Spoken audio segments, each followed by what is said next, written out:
He would have been like, they won over there. I'm finna go over here and shake with them. Me and Bron finna play together, and y'all finna be mad. But that would have ruined basketball too. So I can't. Either way, it ruined basketball. No, he didn't. It wasn't KD. It was Bron first going to Miami. Bron knows he ruined basketball. Okay, let me ask you this: do you think that was? I always look at the Bron first. ruined basketball. So He thought he was making it better. I get him. So you think LeBron ruined it for everything? He ruined the disrespect.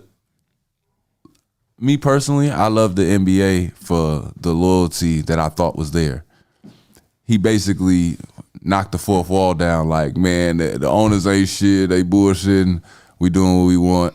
Great business move for sure. But when you think about it, outside looking in, like, I got people tweeting me right now. They like literally talking about owners and trades. It's like, bro, y'all not supposed to be talking about none of this. Actually, y'all really supposed to be going super crazy. If you're a businessman and you sitting outside looking in, you like, damn, the fans are supposed to be worried about the games. They supposed to be talking shit like they used to be. We used to just sit there and talk shit. Like, of course, I don't care. You're not finna. I was a Bulls fan.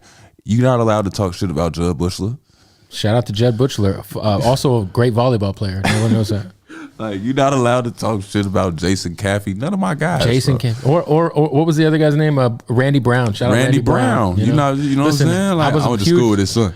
Randy Brown, shout out to him. We could go down the random Bill Wennington. But I'm not playing about the Bulls. And it's like, I feel like now, because everybody's teaming up and shit, like you'll hear people like, no, yeah, man, but they suck. Or, you know what I'm saying? Or, he needs to go over here. He needs to get traded.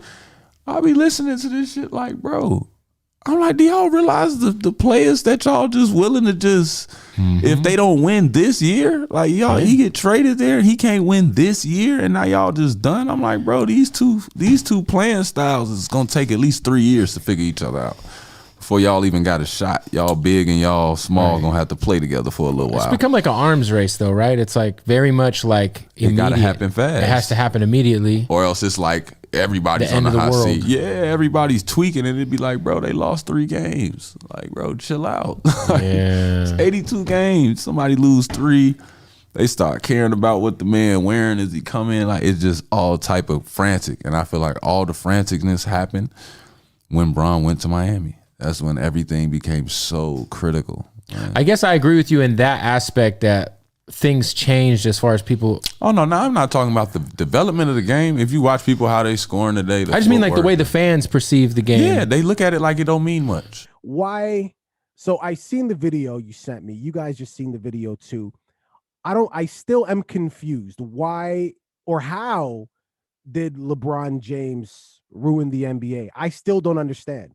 Okay, so we saw in the first clip them pretty much talking about, how him joining the Miami Heat kind of changed the whole game of the NBA, because before that, it was the era of, where people would stick with one team and kind of lead that one team. Like you would be with a team, they would suck, and you would lead them to kind of glory was the kind of the thing. And you had to have loyalty to your team.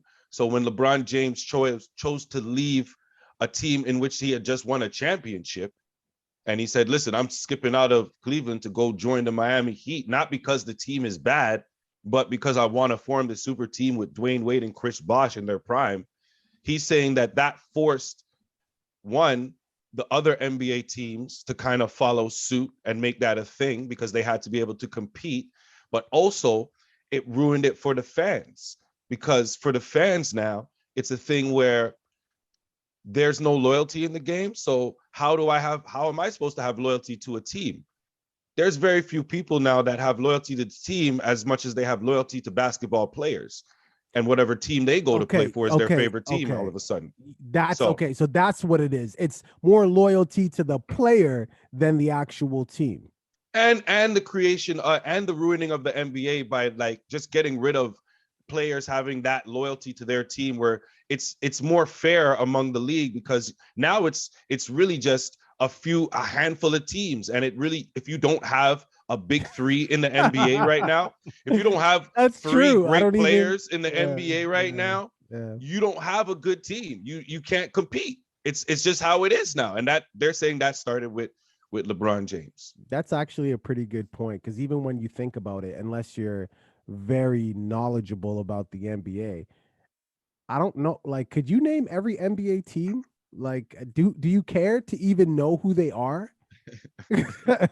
So that's a pretty good point. But at the same time, what does that mean? How do you fix that? Can you fix that? Do you like, obviously there isn't enough superstars to go around. So what do you do? How do you fix that? I mean, there's no fixing it. At this point, it is what it is. That is the situation in the NBA. It's not going to change until somebody comes up with a different strategy of how to formulate a team.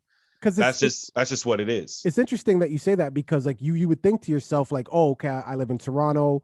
Yo, Chicago's coming to play Toronto. This of course different time, right? But you know, right. Jordan's coming. People get hyped for that, or LeBron's coming, and those tickets actually sell more. The stadium might be more full. But when you just got, like, I don't know, name a team that nobody knows. When they're coming, I don't even want to put teams on blast like that. But like when they come to Toronto, it's not that big of a spectacle. Just like whatever. Yeah, you know, like the Washington Wizards. There you go. And then, I had to say one. I had to say one. And then you go to the game and you look around, and the stands isn't really like my mother-in-law. Her boss has season tickets, so we get tickets, really good seats. Actually. Yeah. And naturally, of course, the games we go to is the games he don't want to go to, and the places you can hear an echo, like when you go, oh, like it's not.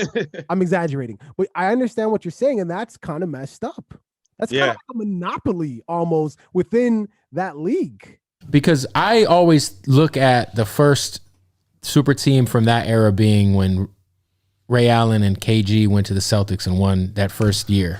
But that's not LeBron James. That's still not LeBron James or Dwayne Wade for that matter. Like y'all got to do that, because that was even like kind of end of KG peak, still peak KG, but kind of towards the end. No, for sure. You know, peak D Wade, peak LeBron, peak Chris Bosh. I mean, I guess I get it, but no, you don't get it. Nobody gets it. I hear what you're saying. I think that it changed. I think when LeBron went to the Heat, it definitely changed. He wasn't supposed to do that. The way fans looked at.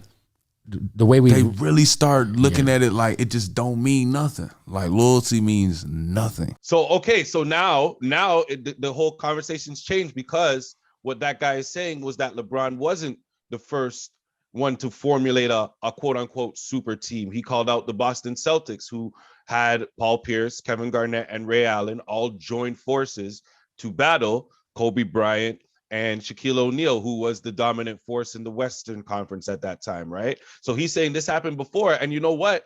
I'll call something that even happened before that. Because I don't know, Shaq left the Orlando Magic to join the Lakers with Kobe. Right. That was a super team. Now, there was only two of them, but when we're talking about Shaquille O'Neal and Kobe Bryant, two of the top 5 best players of all time, if you're asking me, I believe that is equal to three other superstars, especially with the dominance that Shaq had in the paint and the dominance that Kobe had everywhere else on the court. You know what I'm saying? So I think that there were super teams that came before LeBron James. He saw that and kind of just went off of that. I don't think it was LeBron James who did it, is pretty much what this argument is saying. Well, I mean, they blame everything on LeBron James. If you're in the stands and you get your hot dog and it's undercooked, that was LeBron's fault. He did that. But I don't know. I mean, it is a very interesting conversation to have. And kind of scary too. Like, imagine being on one of these teams where you just don't have any of the big boys. I'll just be like, why am I playing today? Nobody cares. Like, if you don't have a superstar on your team, your market, like your ticket sales are definitely good. Like, it's honestly, if I'll be straight up with you, and this is for Raptors fans and for people in Toronto, if we weren't the type of fans that we are, and we didn't have the loyalty to our teams that we do, we'd be done. Our team this year, especially, they'd have to drop the ticket prices, because it's amazing to me that the ticket prices could still be what they are right now this season with the team that we have. And that is a kudos to just the loyalty of Toronto, but that shit doesn't happen everywhere else. Vancouver, you know what I mean? They're not even in existence anymore. You know, that's a perfect example. It's a perfect example. They had to move them to Memphis. Exactly.